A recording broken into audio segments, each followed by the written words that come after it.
Today, I'm going to be going through a few articles with you. Some of them are bullish, some of them are bearish, I guess. I mean, depends on how you look at it. But the first one is some really interesting and good news for the United States in regards to Bitcoin.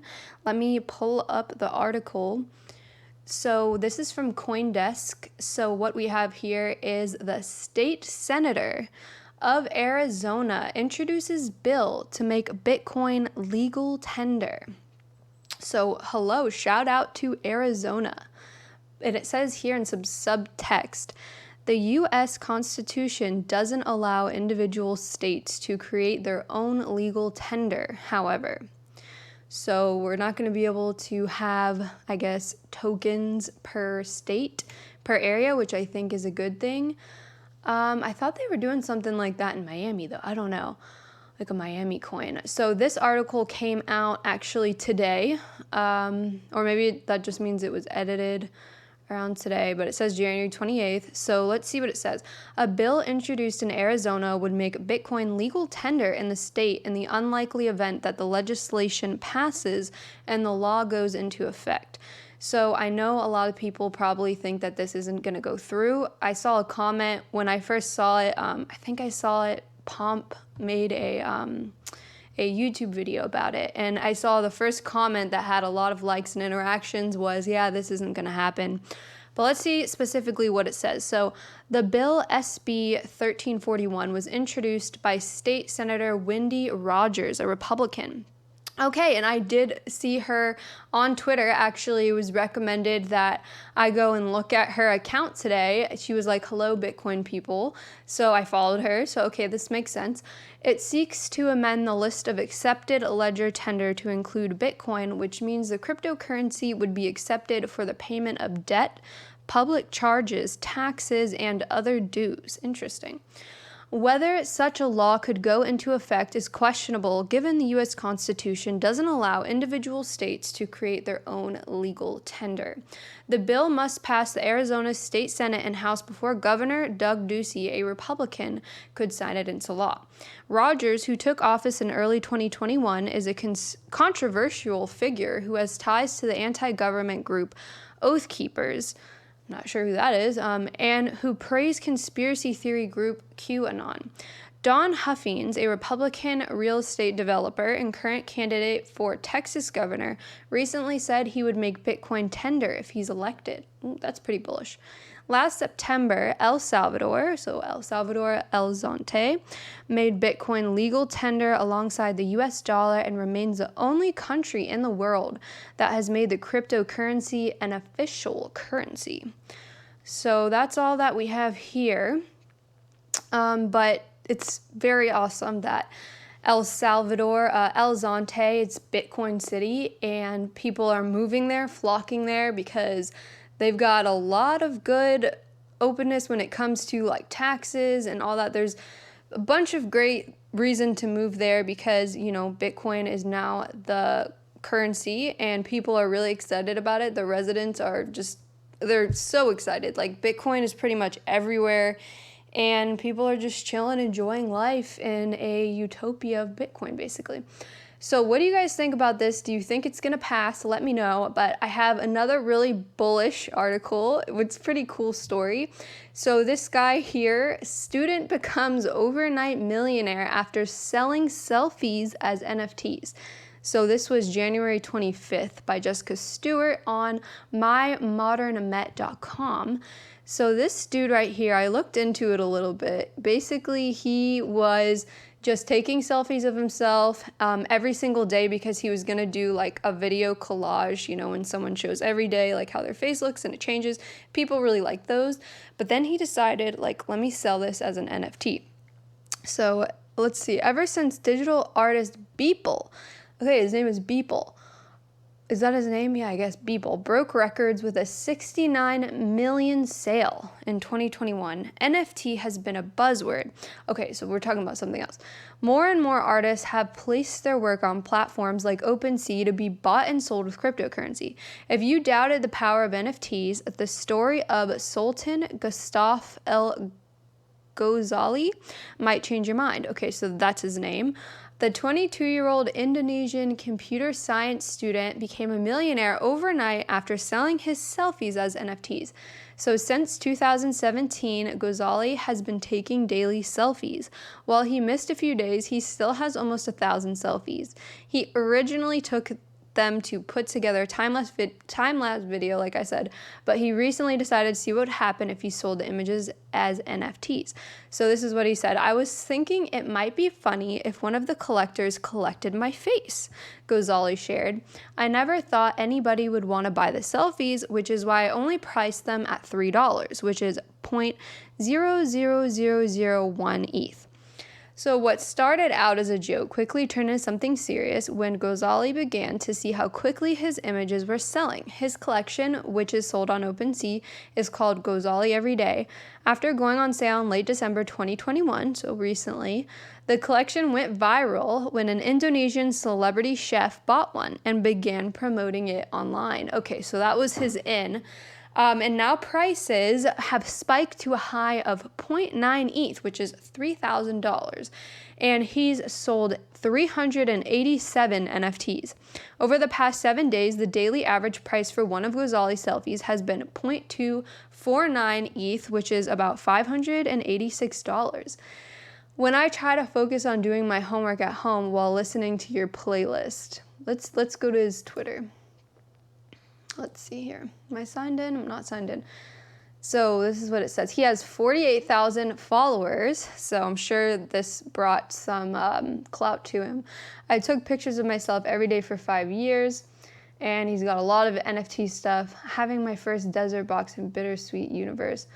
So yeah, pretty cool, pretty average guy, and now he is a millionaire. That's pretty awesome. So go to his Twitter if you want to check it out. And let's see what else this article says. At this point, his earnings total over $1 million. This includes what he's earned in royalties after sold NFTs are traded.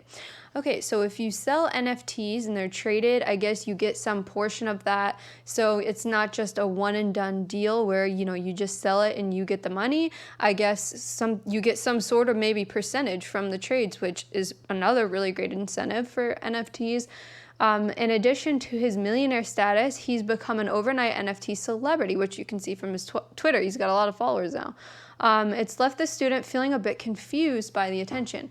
So he often shares updates about sales with his Twitter followers and recently mused, "Today I sold more than 230 plus selfies and now I don't understand why you want to buy #NFT photos of me, but thank you guys for 5 years of effort paid off." When he's not being interviewed by journalists or being invited to participate in forums about NFTs, he's thinking about how he's going to explain his new wealth to his family. As of 10 days ago, he still hadn't shared what had been happening with his parents. "To be honest, I still haven't got the courage to tell my parents, and they would be wondering where I got the money from," he said. So maybe his parents are going to think that he's like a drug dealer or something, I don't know. And he said, "This is the first tax payment in my life," because I guess the government, like where he lives, they said, "Congratulations, here's a link where you can register your TIN. If you need help, kindly ask." So the government is making sure that they get their little chunk.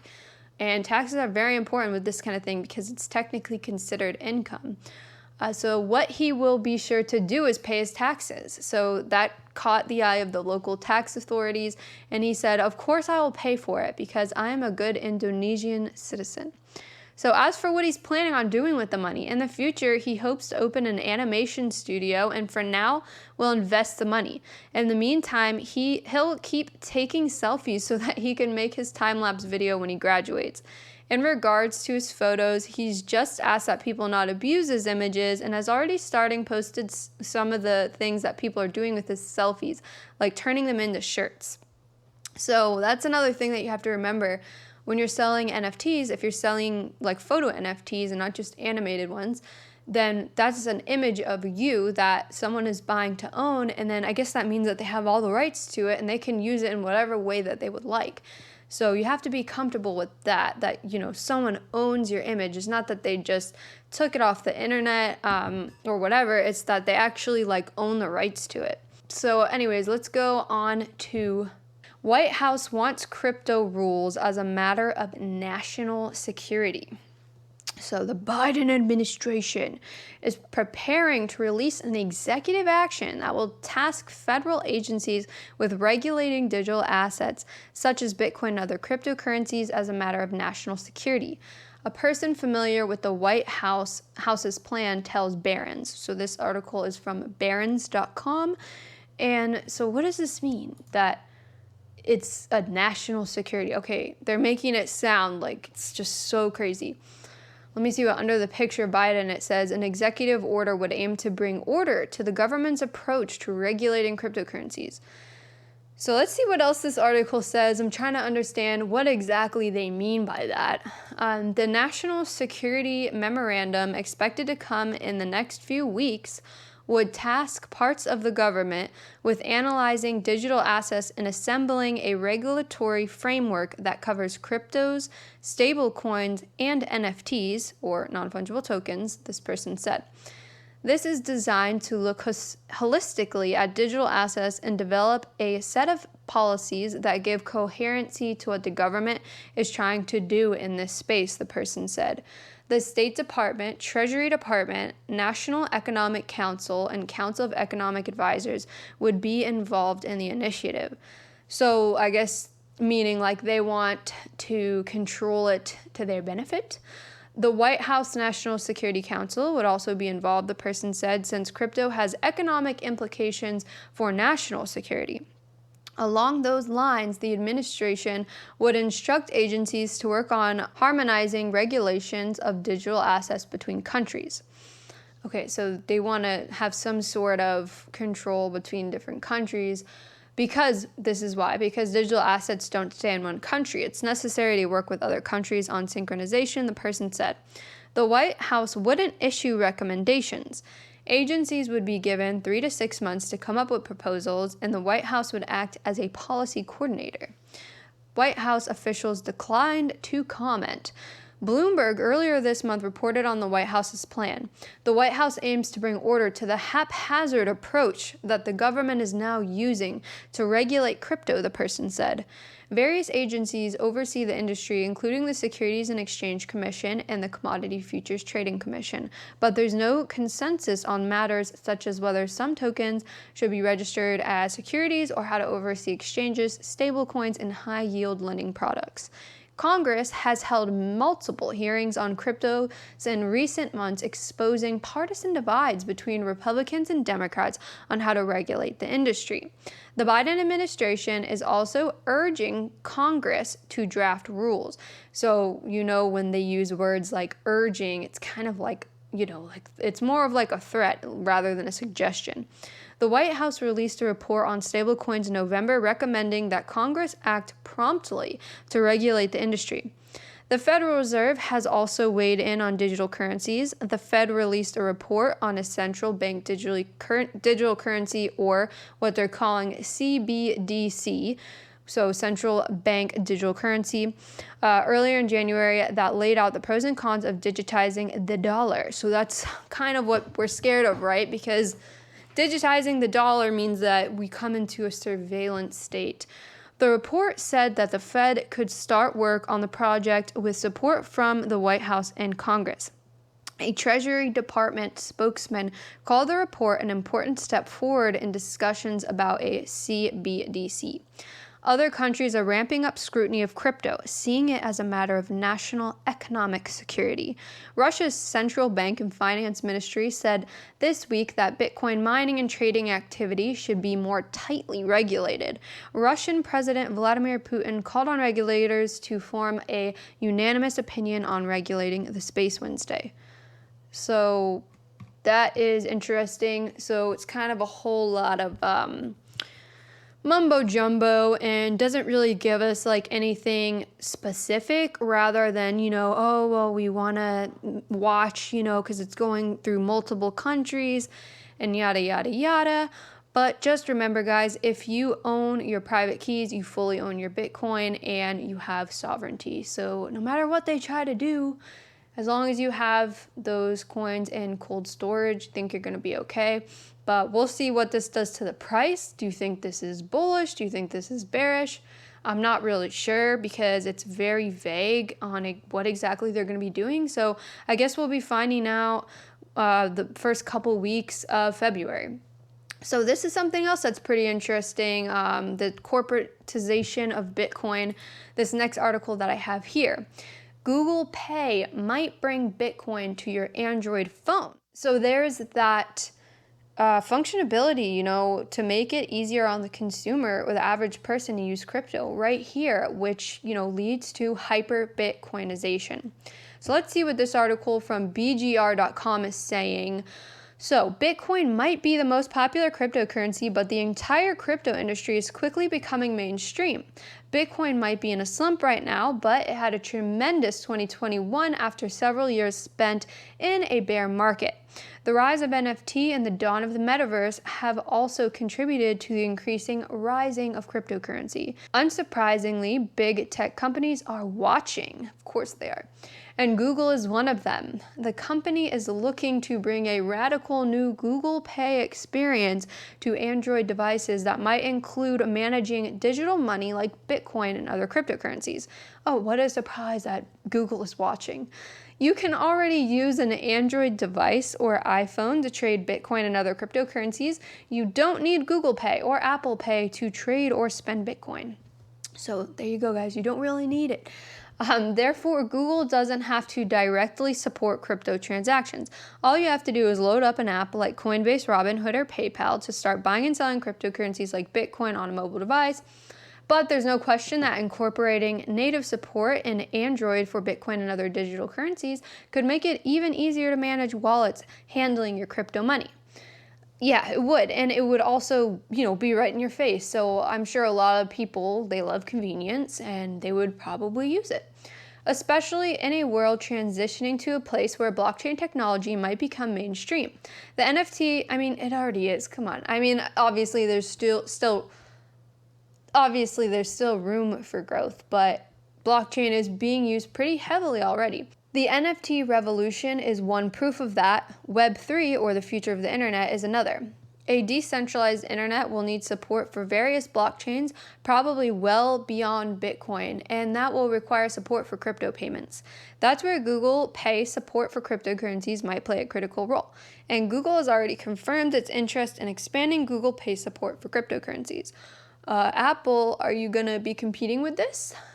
So the next part of this article, I think it's the end of it, will Google Pay support Bitcoin trading?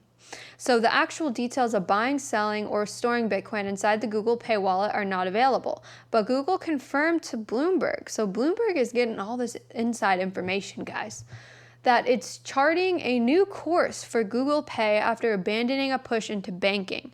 Support for cryptocurrencies will be a part of that.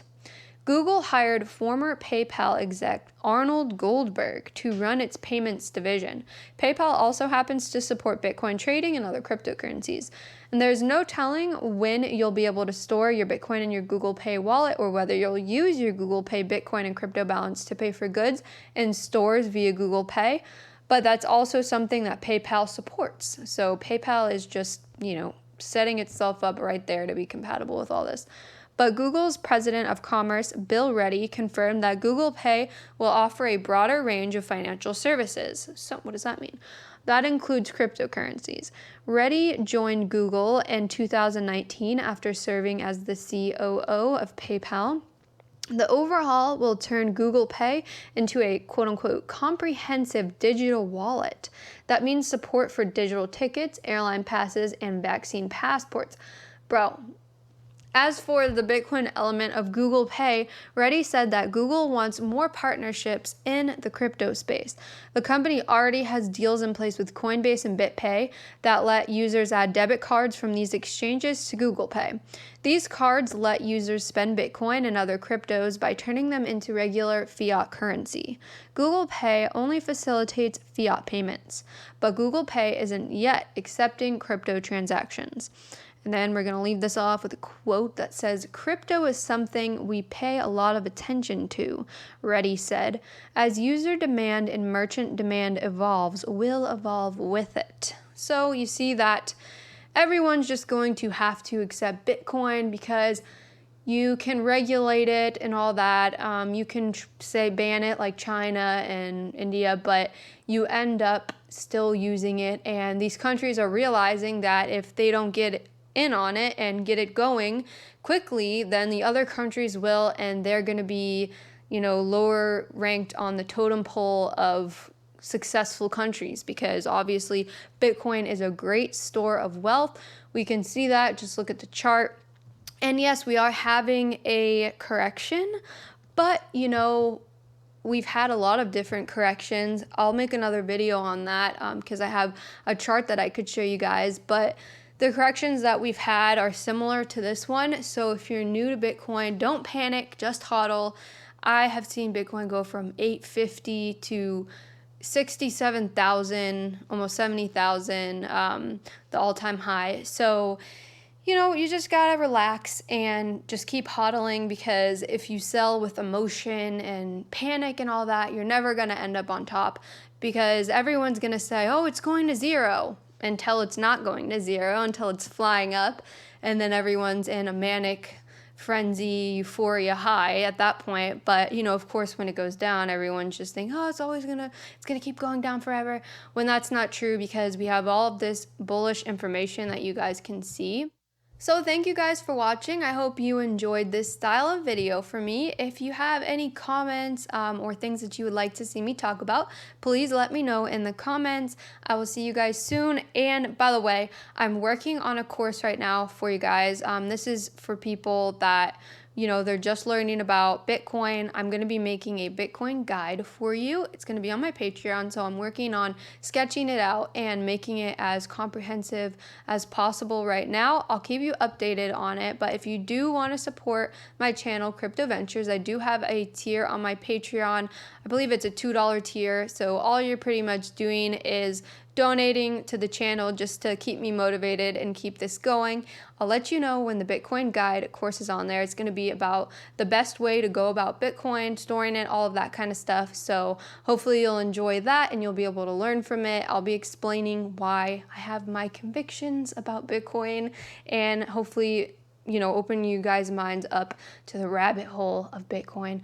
Thank you for watching. I'll see you again in a new video soon. Bye!